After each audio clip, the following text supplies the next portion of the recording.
It is known as the largest amphibious invasion in history. It took 9 months of intricate planning. It involved an elaborate deception. And at the start, it included 150,000 U.S., British, and Canadian troops. They landed on 5 beaches along a 50-mile strip of coast of northern France, known as Normandy. British and Canadian forces assaulted the beaches that carried the code names of Sword, Juno, Gold. The Americans landed at Utah and Omaha. Together, these forces faced some of the most challenging natural and man-made fortifications of any war in history, designed by one of the greatest German generals in history, Erwin Rommel. By the time the initial assault was over, the Germans had lost 1,000 men, but the Allies suffered 10 times that number, with 4,414 confirmed dead and over 5,600 wounded. It was D-Day, 6 June, 1944. And 24-year-old John Mahan Brooks, known as Jack, was there on Omaha Beach. Later on, Jack would reach the rank of full colonel, retiring from the Army after 25 years of service. But on that day, D-Day, Colonel Jack Brooks was Captain Jack Brooks, commanding a company of men, the 16th Infantry Regiment of the 1st Division, known by all as the Big Red One. They were about to land in an area that had been designated Easy Red, but as it turned out, it wasn't easy at all. It was no accident that Captain Brooks was there on that beach. General Eisenhower had wanted the assault to be spearheaded by experienced troops, and Jack's unit, the 16th Infantry of the 1st Division, had already seen action against Rommel in North Africa and had landed in Sicily in the summer of '43. Jack carried that combat experience with him, as well as a family history, a legacy of 120 years of military service, stretching back on his mother's side to West Point in 1824, and to the Naval Academy, where Jack's grandfather graduated in 1869. Jack still wears his grandfather's graduation ring. Jack's father was John B. Brooks, Major General in the United States Air Force, who in 1915 was among the last in cavalry and the first in aviation. Major General Brooks was commanding officer of a series of air bases in the continental United States and Newfoundland. His last command was Task Force 90 at the Dale in the Aleutian Chain, which conducted the final Second World War raid on the Carolina Islands of the Pacific. A senior Air Force member of the Joint Post-War Committee of Joint Chiefs, Major General John B. Brooks helped write the terms of the Japanese surrender in August 1945. 25 years earlier, on May 6, 1920, Jack himself was born at Fort Shafter in Honolulu, where his father had taken the 1st Air Squadron to arrange for a site for Army and Navy aviation patrol at Ford Island in Pearl Harbor. Jack received his bachelor's in general education in 1959 at the Municipal University of Omaha, and in 1964 a master's degree in international affairs from George Washington University. After his retirement, he was director of admissions for the University of Missouri at Kansas City. His military training included the Infantry School Advanced Course and the Command and General Staff College at Fort Leavenworth. In addition to World War II, Jack saw service as a battalion commander in Korea and in Vietnam.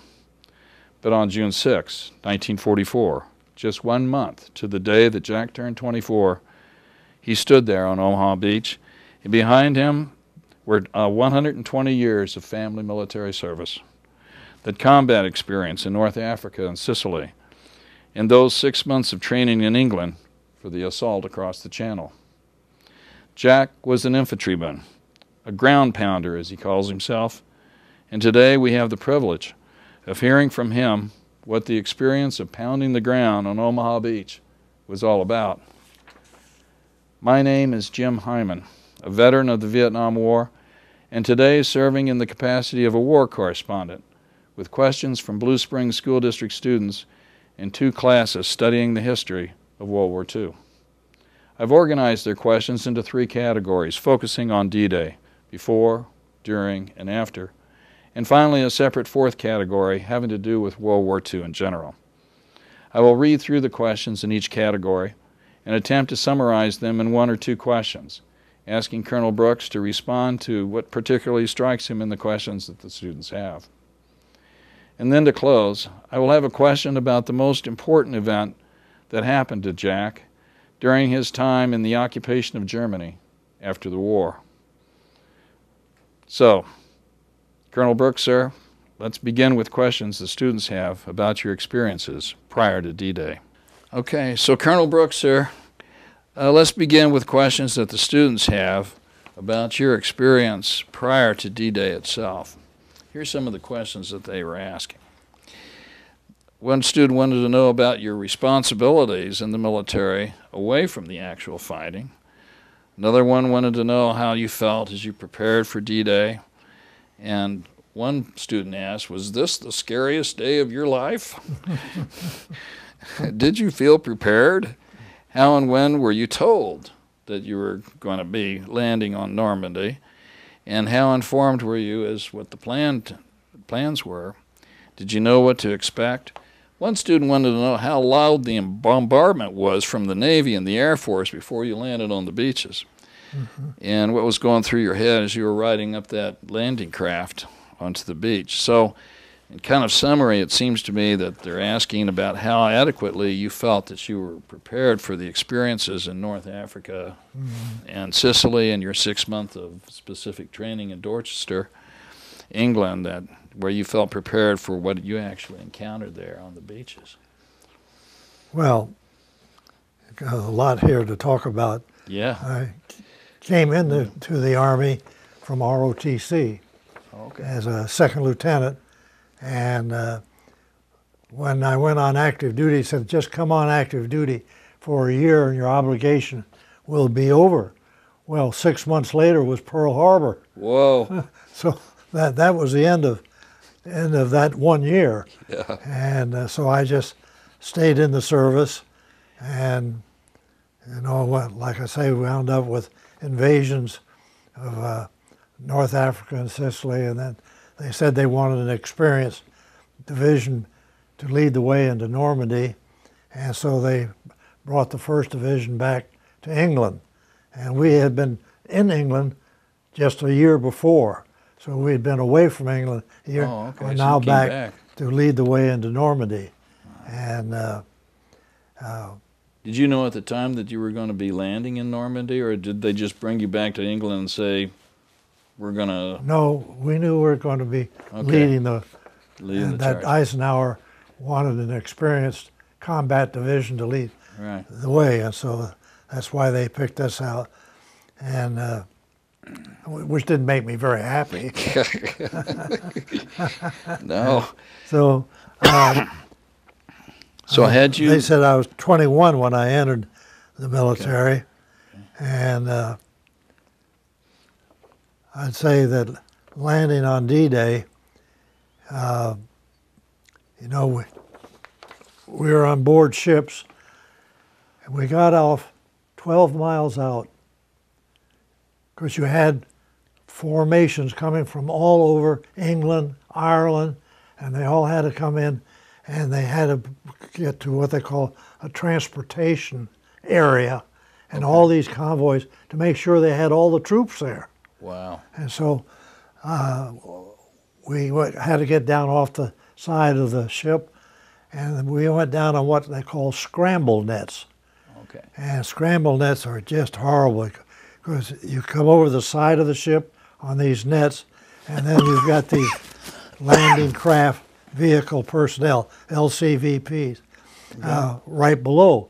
And 1 minute, due to the heavy waves and surf, 1 minute that thing is up high, and the next minute it's down here. And you had to be damn careful just when you drop, because you could kill yourself. Oh my and gosh. So when you finally got down into the LCVP, which carries about 35 troops, and has a little drawbridge at one end, And hell, I didn't even know which way land was.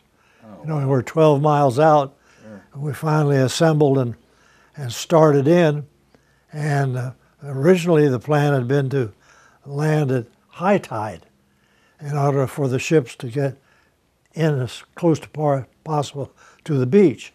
But due to the fact that the Germans were building all these obstacles, they made it so that we had to land at low tide, so that those obstacles could be exposed and our amphibious engineers could take them out. And so we had, of course, the longest distance to go to the berm, as far as you could go. Now the berm is the shelf, Okay. as far as the tide would take you. Okay. And gave you the first kind of little cover. And I looked over that berm after reaching there. Well, I got off the LCVP, and because they said when that bridge goes down, you get out. Yeah. And so I got out and went into water right over my head. And everybody in those days, you had an assault gas mask. And you basically wore it on your chest. And of course, it was waterproof. Well, dumb me, I strapped mine to my leg. And so it began to act like a life preserver and bring my leg up. And I'm trying to reach shore. And Felt like a puppet. so I finally got into the berm and looked over, and my God, here's a thing that's designated a minefield. Oh. And I thought, oh my God, what's this? And of course they had barbed wire entanglement marked with the skull and crossbones. Then it was a minefield. Fortunately, we had some Bangalore torpedoes. And Bangalore torpedoes, you just screw them together and you can shove them under the wire and blow them. And so we blew a path of all the mines that might have been in. Okay. And we took engineer tracing tape and put that on both sides so the people following us would come and follow that tape right on in. Mm. And I had to go in, and then, you know, the pillboxes were still 150 feet above us. And we had to get up on top of those and clear them. Was that a straight cliff up like that, or what was the... No, you could ascend them. You could ascend. It just happened to be about 150 feet high. Okay. And the thing that really saved our bacon going in, because we lost a lot of equipment going in, were the Navy destroyers. Okay. And we had American destroyers, and we had some British destroyers. And they went up and down. I thought they were going to run aground. They were so close in.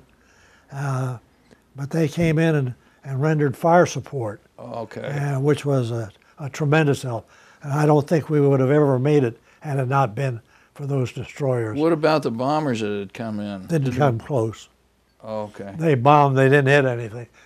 They bombed too far inland. Oh, okay. So they were no help to us at all. So did these guys then, on those destroyers, they were lobbing in shells? Did you radio back to them? Well, they could see what we were doing. Okay, so they could calculate. As we had preached maybe a German pill, they'd lift their fire. Okay. Yeah. But they were tremendous because they rendered good fire support. Wow. And it was a good thing we had them. And so much, I guess, for that. Okay. Did you feel like you were prepared for the landing? Oh, yeah. With all the training and everything that you had? Yeah. What about, and had you done the landing in Sicily and also in North Africa? Right. So you had both experience with landings. Yes. And was this very similar or quite different? Or? Well, each landing got a little bit more sophisticated. Yeah, I bet. No. So anyway, this landing, going to land in Normandy, and that's what we did. And later on, when I got my French Legion of Honor, I thought that I was liberating the French girls, not the country of France. All right. But you knew what you were fighting for. When we landed in In France, we went across France very quickly and then up into Belgium. Oh, okay. And then from Belgium, we headed east to capture the first German city, which was Aachen. And we captured that. Yeah. Well, let me pick up from what the students were asking about during the attack or the assault itself. You were in that first wave because General Eisenhower wanted combat experienced troops there. They were asking about what it was like when the ramp went down, and you kind of said that you got the hell out of there, right? Storming the beach. Was it worse than what you expected? Well, I tell you, the thing that always occurred to me, you know, with everything that might have happened in the landing, but you're young and you say, well, all that enemy fire is meant for somebody else, not for me. And so that's basically the way I felt about it. You know, here I was young, and nothing's going to happen to me. And fortunately, you were a company commander. I was a company commander. And that. And I lost 48 men in that company. And were there 200 men in the company? 160. 160 at 48. Okay. Yeah. And officers, did you lose officers as well? Does that include the officers too? Mm-hmm. One of the things, Colonel, that the students want to know is whether you were injured yourself during the landings. No, not during the landing. No, not at all. I'm And- not lucky. Yes. You talked a little bit about your motivation. The students wanted to know about, you know, your motivation to survive. Obviously, as you said, you were young, and you said those bullets are marked for somebody else. Yeah. You just moved out of there as quickly as you You could. say if you can hear the enemy fire, it's not meant for you. That's good to think about. One student wanted to know, what did your family know about your experiences at the time, and how did they get information from you? Well, again, I was a bachelor at the time, so I had no wife to worry about. And my father was a Major General Air Force, and he could find out information about what I was up to and keep track of it. And so basically, I just did my job, and he got informed along the way. Okay. And one student wanted to know, did you think you were going to make it home? You always think that. Like I say, Gotcha. it's going to happen to the other guy. Right. Yeah. And you're going to make it back. And then, of course, I stayed over.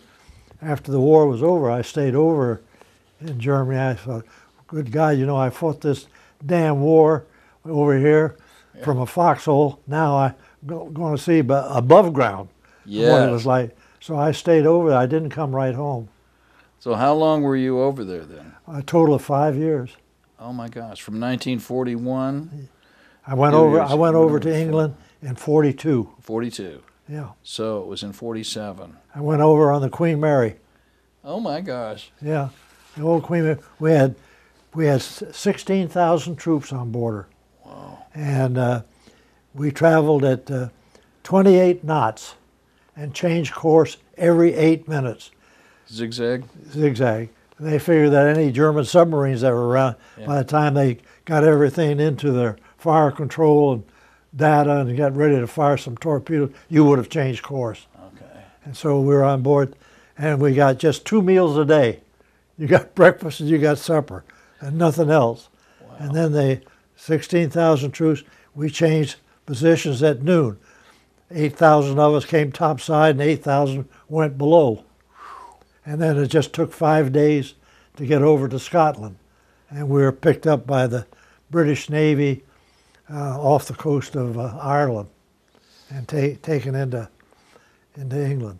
Did you have American destroyers accompanying you across?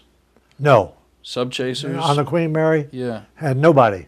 Really? Nobody. No air corps? We had escort until dark the first day, and after that you were on your own. And like I say, because you're going 28 knots, they figured nobody was going to catch it. Pretty fast. Yeah. Yeah. Wow. Yeah. You know, after D-Day, you had to fight another 11 months before the war ended in Europe on May 8th, 45. With D-Day's enormous effort to create a Western Front, why did it take so long to squeeze Germany against the Eastern Front the Russians already had in place? How come it took so long? Well, I don't know that I have an answer for that. All I know is what I was doing down at my level, not what the people are doing upstairs. Well, I know the Battle of the Bulge, you know, came in the winter there, 44. I was in the Battle of the Bulge. And the Germans had pushed out. Can you talk a little bit about that? You know what the Bulge was? I think it was just the Germans had broken through. 80 miles across the base, and it was just into the German lines. Wow. Yeah, and so there was that in Belgium or in France or both? Both. Okay. Both. Anyway, the Battle of the Bulge, which was in December. Right. And yeah. And what can you describe a little bit about what happened there? I've seen some film about that. It was horrendous as far as the weather was concerned. People were just freezing. That they didn't have the. Yeah. Fortunately, you know, we had our men in two-man foxholes, and we make them take off their shoes and socks and massage their feet and keep them warm, and take any wet thing. Socks would go back to the battalion kitchens in the rear, where they had stoves and they could hang all these socks up to dry. Wow. And so they did that. How cold did it get? Well, I don't recall how cold it was. I just know that we were well prepared. We had good winter clothing. Okay. And our troops were perhaps a little bit more disciplined than some of the newer troops that were coming over, who didn't do the things that we had learned our lessons along the way. Yeah. Yeah. Well, but the Battle of the Bulge was, like I say, 80 miles across the base, then extended inland. And fortunately, and the Germans, there was bad weather the first 2 or 3 days, so our Air Force couldn't fly. And we didn't see any American airplanes or British until the weather got better, and then they came out in force. And, you know, when we landed on Omaha Beach, boy, you didn't see a German plane one. Nothing but American and British. Wow. Which is very nice to see. Yes, I would imagine that's very true. When after you landed on Omaha, and you got up the cliffs then and began to take out the pillboxes, I understand that the war at that particular point was fought in the hedges. Can you describe a little bit about that? Yeah, that's one thing they didn't tell us about. Okay. You bring it up. The hedgerow kind of came as a complete surprise to us. And we picked those hedgerows up inland, you see. Yes. And nobody had told us, my God, and they were almost impossible to penetrate. And they were covered by fire by the Germans, so you couldn't cross the open spaces without a lot of fire. So the thing we had to do is get down and around and finally to get our tanks up with and take these things out. We had tanks with scrapers on them, and they could just go right into the hedgerow. Oh my gosh! And create a hole through it.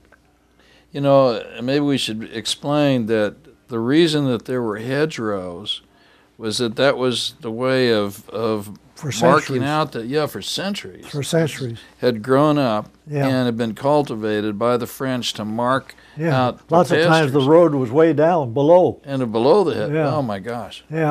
Those roads were in there and had been there. But hedgerows were up above. Yeah, it created quite a surprise to us.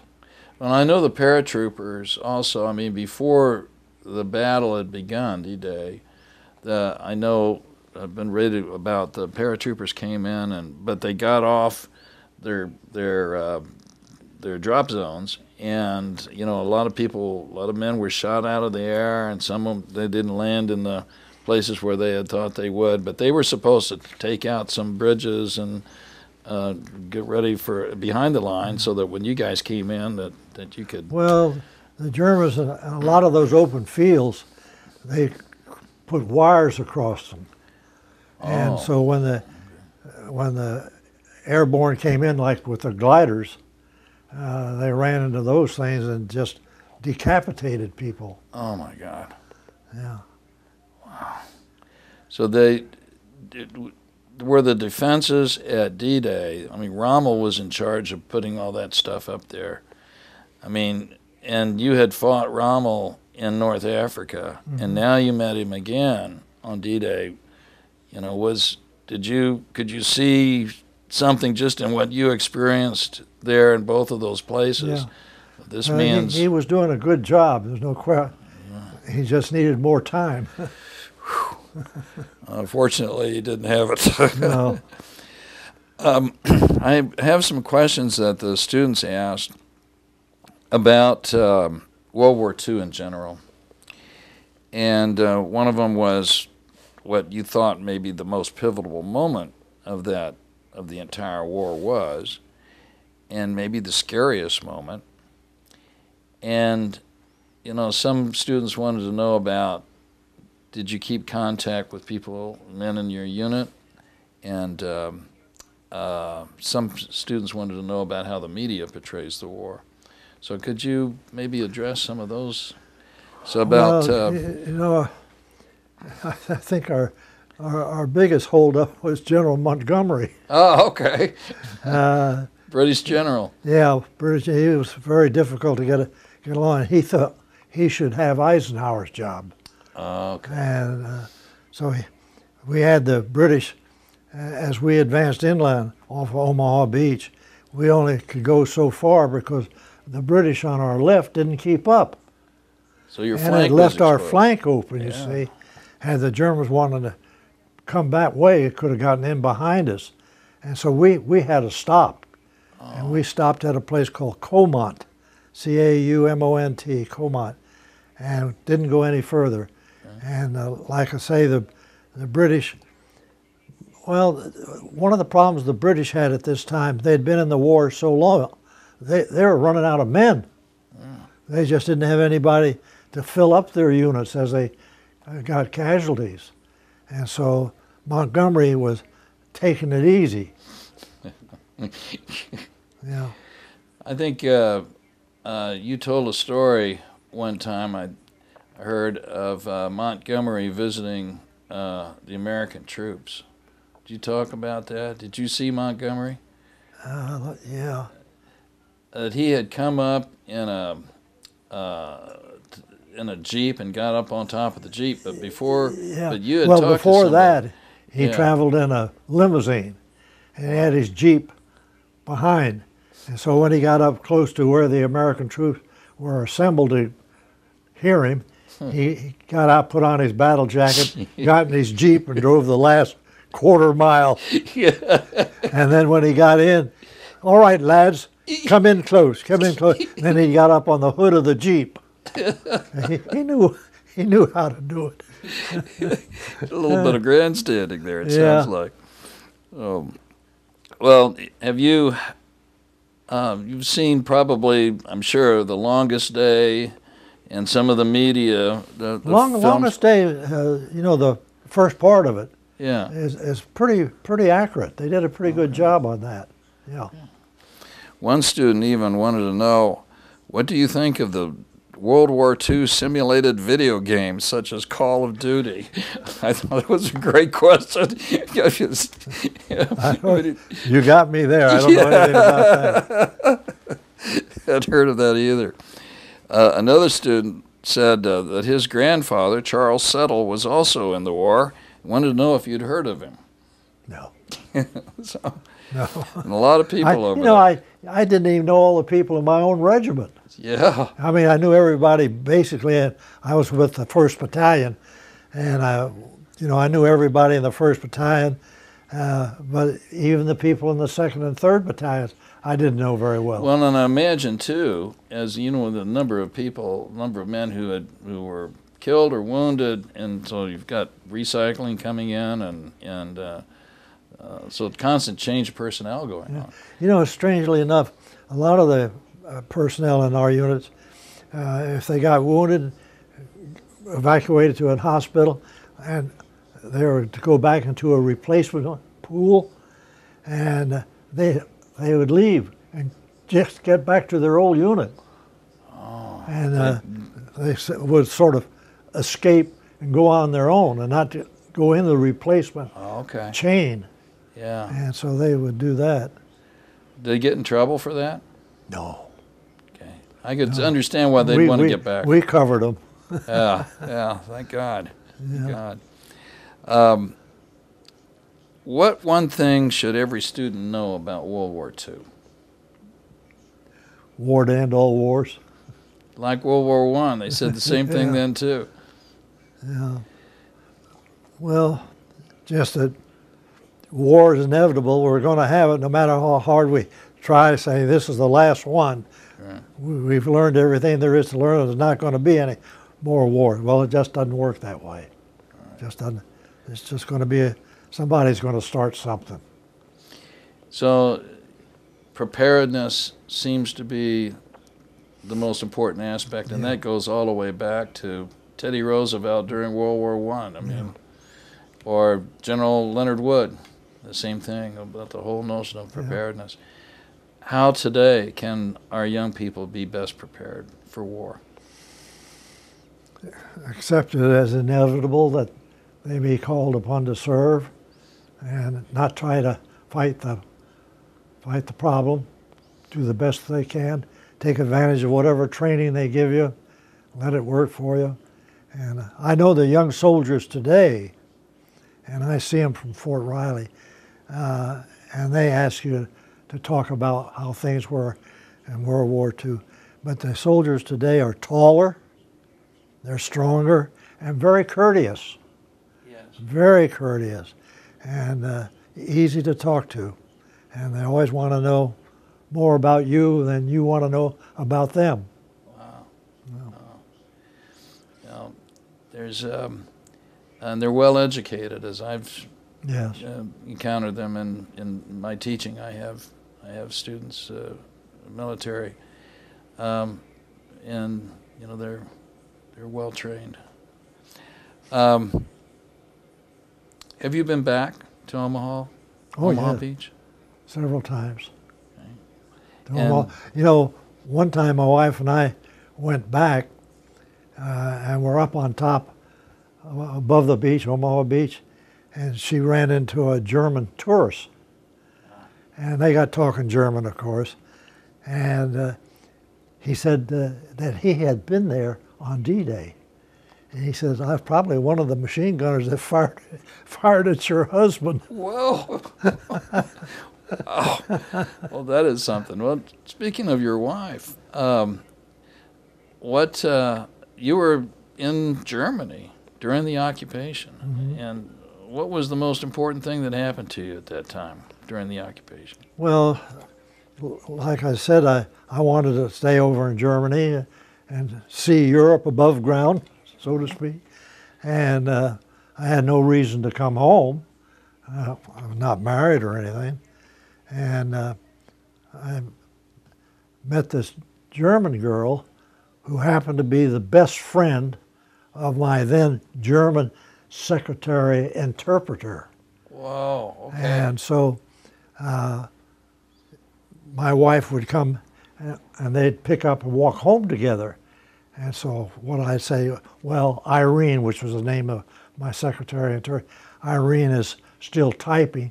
Come into my office here, have a seat. So she'd come into my office and have a seat. And like I say, she spoke excellent English even then, even though she was just 21. and I was 25. And so I told my secretary interpreter, I said, if you want to keep your job, you get me a date with this German girl. So she did. And she said, by all means, go out with him. He said, he's really very nice. And he says, they eat real good. I imagine that was pretty important at that time. Food was very important at that time. Yeah. And the Germans just didn't have any of it. That's right. Yeah. So where in Germany were you at that particular point? Well, my wife's hometown is Bamberg. Bamberg. It's near Nuremberg. Oh, okay. That's where they had the trials after the war. Yeah. About 25, 30 miles away. Okay. And, but you know, I would go up to my wife's, she lived with her parents, and I'd go up and knock on the front door. Her father would go out the back door. Were you in uniform when you did that? Oh, yeah. Okay. Oh, we had no civilian clothes. I had Wow. to wear a uniform all the time. So how did her parents handle the fact that their daughter was dating an American soldier? They just didn't have much to say about it. Yeah, you couldn't say probably very much. Yeah. So anyway, we were married here in the States. Oh, okay. When finally the Army said to me, you have to come back home. Said, you've been overseas too long. And so I came home, and she stayed over there. And then when it came time to get her here to the United States, she came on over. She flew over, and I had to post a $500 bond that if I didn't marry her within 60 days, Oh. I forfeited that bond, which was used to send her back to Germany. And my wife always said, you know, you are so cheap. You married me because you didn't want to forfeit that $500 bond. So she had another bond in mind, which was a marriage bond. So we were married in my hometown in upstate New York, a little church right across the street from where we lived. It was just 100 yards away, a little church there. We were married. And was that 1947? that's that picture right there. Oh my gosh. Yeah, we'll have to get a shot of that. That's the picture of her. Okay. And of course, I love, this is my grandmother, this picture right above. Is that right? Yeah, and she died in 1937, but that picture was painted when she was 7 years old. She was born in 1857, and that was painted in 1864. And oh so, my gosh. like I say, I knew her because she didn't die. I was 17 years old when she died. 1864. And but I love that picture. Oh my gosh, yeah. That's fantastic. You have Then you see that picture of me throwing out the baseball at Kauffman Stadium. Yeah. Armed Forces night. Okay. And so I threw the baseball out. I'm holding it in my hand, and I threw it to the catcher. Fortunately, he caught it. He says, "Nice throw, but a little low."